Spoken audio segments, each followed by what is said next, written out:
Halo Demiters, ini adalah episode pertama Jurnalis Demit. Dan perkenalkan, saya Bung Demit.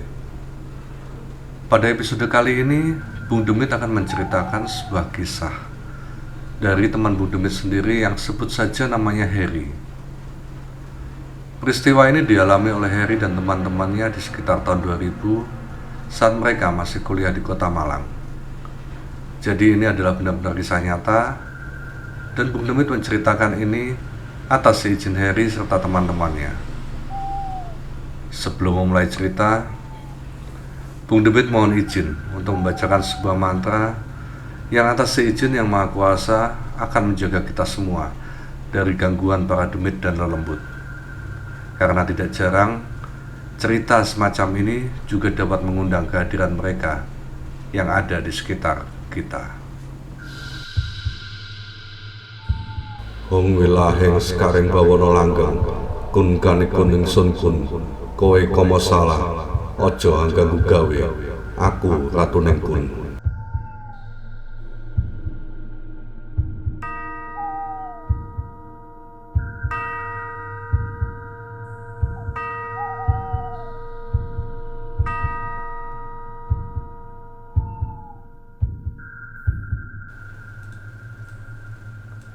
Namaku Harry.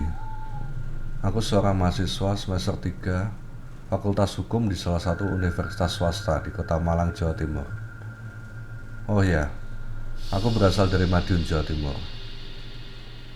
Di kota dingin tempatku menimba ilmu ini, aku mengontrak sebuah rumah bersama dengan 5 orang teman kuliahku.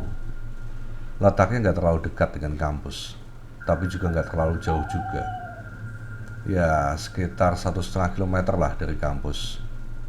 Karena harga yang ditawarkan cukup murah, membuatku dan teman-teman sepakat untuk mengontrak di sini. Dan baru 1 minggu ini, aku pindah dari tempat kos yang lama ke rumah ini. Rumahnya cukup besar, punya 4 kamar dengan jendela-jendela bergaya rumah lama. Ya, rumah kontrakanku ini memang rumah lama, dengan halaman yang cukup luas juga. Sangat terlihat kalau pemilik rumah ini adalah orang yang bisa dikatakan kaya di masanya. Aku dan Faisal menempati kamar depan. Joe dan DP menempati kamar tengah. Sedangkan Udin dan Ari di kamar belakang. Dan ada 1 kamar lagi di samping kamar Udin dan Ari dalam keadaan terkunci. Kata perantara yang menyewakan rumah ini sih dijadikan gudang oleh pemiliknya. Hari-hari pertama tinggal di rumah itu tidak ada kejadian-kejadian aneh yang aku alami. Hanya merasakan ada sesuatu yang ganjil. Kadang aku merasa ada seseorang yang sedang mengamati, tapi entah siapa. Mungkin perasaanku aja, pikirku. Tapi suatu malam, sekitar jam setengah 1 malam, aku belum bisa tidur. Aku merasa sangat gelisah. Sementara Faisal, teman sekamarku, sudah pulas. Mungkin dia terlalu lelah membersihkan halaman tadi sore. Dan teman-temanku yang lain juga sepertinya sudah tidur. Tiba-tiba lampu mati. Waduh, jam segini kok ya mati lampu toh ya. Aku pun segera bangun dari tempat tidur untuk mencari lilin dan korek di ruang tengah. Belum sempat aku membuka pintu, tiba-tiba Faisal berteriak-teriak, tolong, ampun. Sambil terkejut, aku mendekati Faisal yang sedang meronta-ronta. Sepertinya dia mengigau. Aku pun berusaha membangunkannya. Sal, bangun Sal, bangun Sal. Beberapa kali aku berusaha membangunkan Faisal. Akhirnya dia pun bangun dengan napas terengah-engah. Ngopo kon? Tanya aku setengah jengkel. Aku ngimpi Her. Ini ngopo gelap? Tanyanya balik. Mati lampu. Sik tak goleni lilin. Aku pun membuka pintu kamar. Dan tiba-tiba aku tersentak dengan adanya sekelebatan bayangan putih yang melintas cepat, berbarengan dengan desiran angin dingin. Dan seketika bayangan itu menghilang tepat di pintu kamar yang terkunci itu. Apa kuwi? Penasaran sambil merinding, aku berjalan ke arah kamar tersebut. Namun baru beberapa langkah, lampu sudah menyala lagi. Alhamdulillah, aku pun mengurungkan niat untuk ke kamar itu. Paling kata-kataan wae, pikirku sambil kembali ke kamar. Di kamar, Faisal pun cerita kalau bermimpi dipukuli dan diusir dari rumah itu oleh seorang perempuan berambut panjang, kusut, yang menutupi separuh wajahnya, dan perempuan itu berpakaian putih. Aku pun berusaha menenangkan Faisal dengan mengatakan, paling itu cuma mimpi karena kamu kecapean dan kita tinggal di rumah baru. Dan sepertinya aku salah. Malam-malam berikutnya, aku sering merasakan desiran angin dingin yang entah dari mana. Padahal jendela tertutup ataupun pintu sudah tertutup rapat. Kadang aku juga mendengar helaan napas panjang. Suatu sore menjelang maghrib, beberapa hari setelah kejadian Faisal bermimpi tersebut, saat itu aku sendirian di kontrakan. Teman-temanku belum pulang dari kuliah atau entah kemana, sedangkan aku tidak ada jadwal kuliah. Dari dalam rumah aku melihat seorang anak kecil perempuan berusia sekitar 7 tahun berdiri di bawah pohon mangga yang ada di halaman. Anak kecil itu menatap ke arah rumah ini. Anak siapa tuh? Maghrib-maghrib gini kok di situ? Pikirku heran sambil bergegas menghampiri anak tersebut. "Dek, nyari siapa?" tanyaku pada anak itu. Anak itu hanya diam sambil tetap menatap ke arah rumah. Padahal jarak kami hanya sekitar 1 meter. Anak itu bajunya begitu lusuh. "Dek, rumah kamu di mana?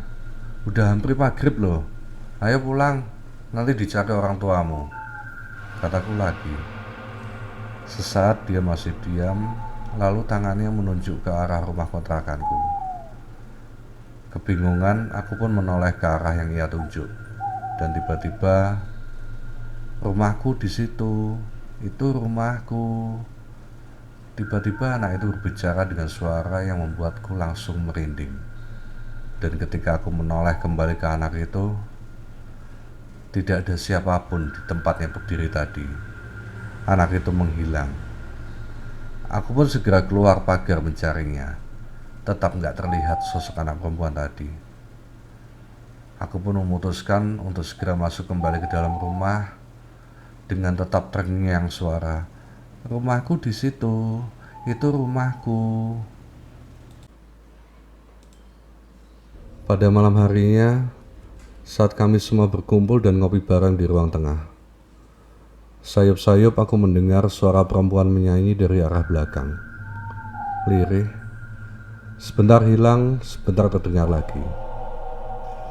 Aku pun berusaha menajamkan pendengaranku. Tapi dari mana asalnya? Di belakang rumah kan hanya ada halaman belakang rumah ini, kemudian tembok membatas dengan pekarangan kosong. Mungkin itu suara radio dari rumah penduduk yang jauh di belakang sana. Suaranya terbawa angin sampai sini, pikirku menenangkan diri. Sek, tak nguyuh sik rek," kata Joe sambil ngeloyor pergi ke belakang, membuyarkan pikiranku tentang suara nyanyian tadi. Kamar mandi dan WC di rumah ini memang berada di halaman belakang, terpisah dari rumah utama, dan di sebelahnya terdapat sebuah sumur timba khas rumah zaman dulu. Tidak seberapa lama, tiba-tiba kami mendengar suara Joe berteriak. Kemudian disusul suara berdebam seperti ada sesuatu yang jatuh. "Apa kuwi?" tanya Dipi. Kami pun berpandangan satu sama lain. "Suarane Joe kuwi mau," sahut Udin. Dan tanpa dikomando, kami semua langsung berhamburan ke belakang. Sesampainya di kamar mandi, kami melihat Joe sudah tergeletak pingsan dengan sukses. Ngopo arek iki? Tanya Ari kebingungan. Mbuh, wis saya dekat dhisik rek, jawabku. Dan saat kami bersama-sama membopong Jo masuk ke dalam rumah, tiba-tiba terdengar suara tawa perempuan.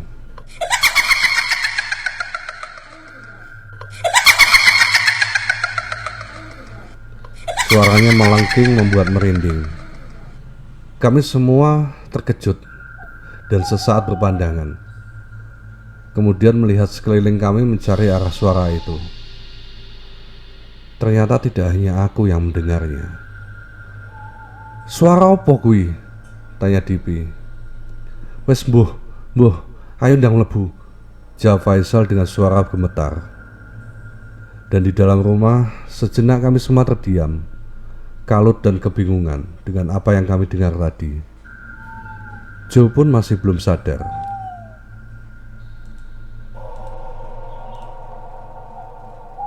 Ketika Jo sudah sadar, kami pun bertanya tentang apa yang terjadi. Dengan suara gemetar dan ketakutan, dia menceritakan kalau setelah dia selesai buang air kecil, kemudian membuka pintu kamar mandi, dan di depannya ada sosok perempuan berpakaian putih. Rambutnya panjang, mukanya sangat menakutkan, dan menatapnya dengan pandangan yang sangat marah. Lalu perempuan itu seperti hendak mencekik Jo sambil berkata, "Pergi." Mendengar cerita itu, Faisal langsung memandang ke arahku. Kemudian dia menceritakan mimpi yang pernah dialaminya beberapa hari lalu. Ciri-ciri perempuan yang sama, perintah yang sama. Apakah memang perempuan yang sama? Ada apa sebenarnya?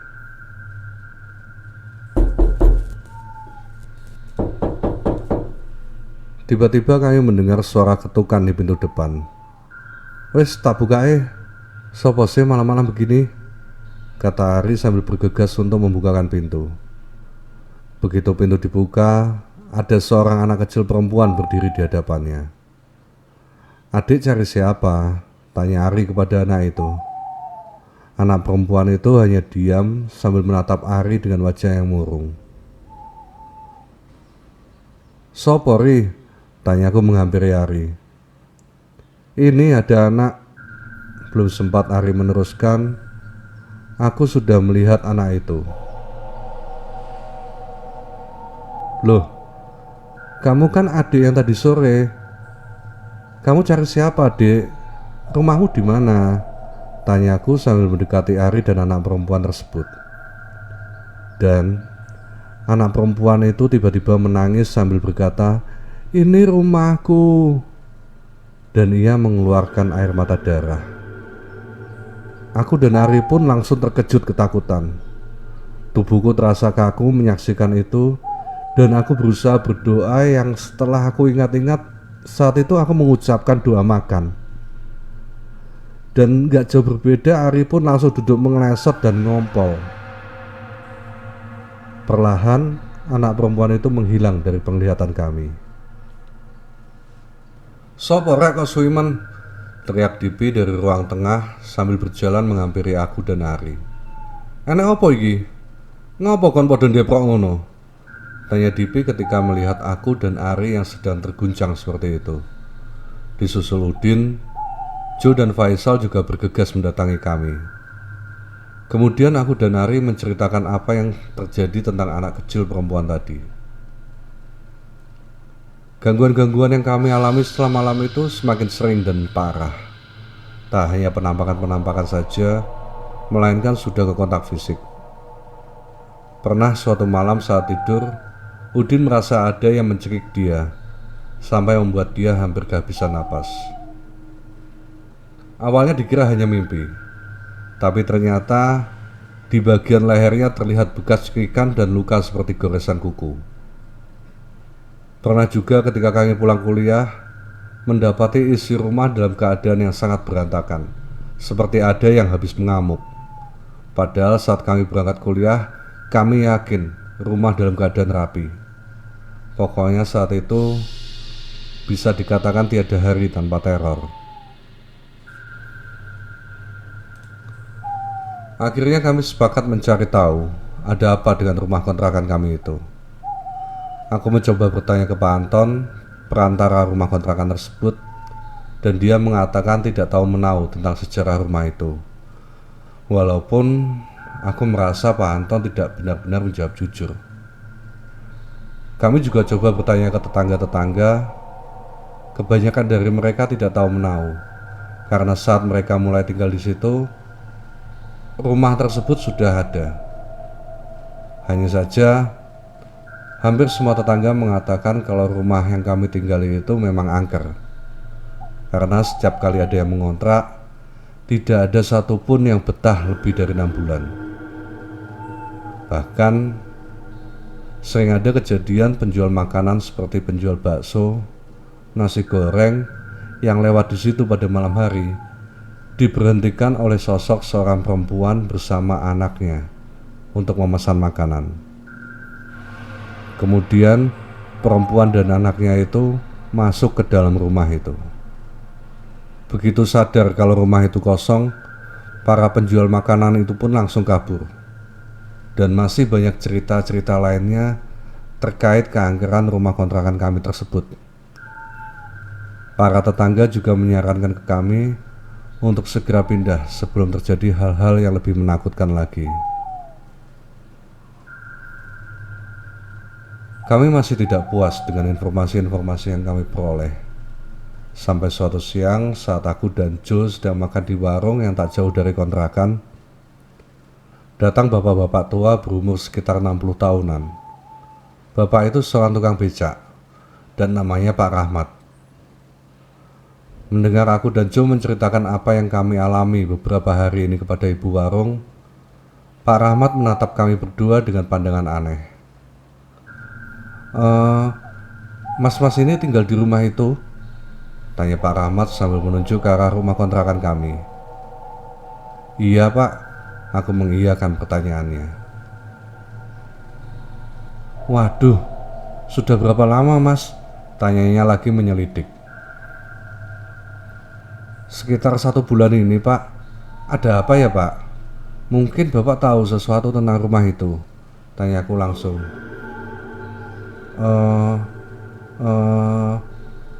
Pak Rahmat seperti kebingungan dan setengah ketakutan untuk menjawab. Jangan di sini ceritanya mas, katanya setengah bisik-bisik saat ibu warung terlihat sedang sibuk. Akhirnya setelah membayar makanan yang kami pesan, aku dan Joe mengikuti Pak Rahmat ke sebuah pos kamling di ujung jalan. Pak Rahmat ternyata menyimpan banyak informasi tentang rumah kontrakan kami tersebut. Ia pernah menjadi tukang kebun di rumah itu. Kata Pak Rahmat, dulu di tahun 1960-an, pemilik rumah itu bernama Pak Kartowaluyo, seorang pengusaha restoran yang kaya raya. Pada masa itu, restorannya ada hampir di semua kota besar di Indonesia. Namun ternyata Pak Kartowaluyo ini menggunakan cara pesugihan untuk melariskan restorannya dan mengumpulkan harta, sampai ia pun rela mengorbankan istri dan seorang anaknya untuk dijadikan tumbal.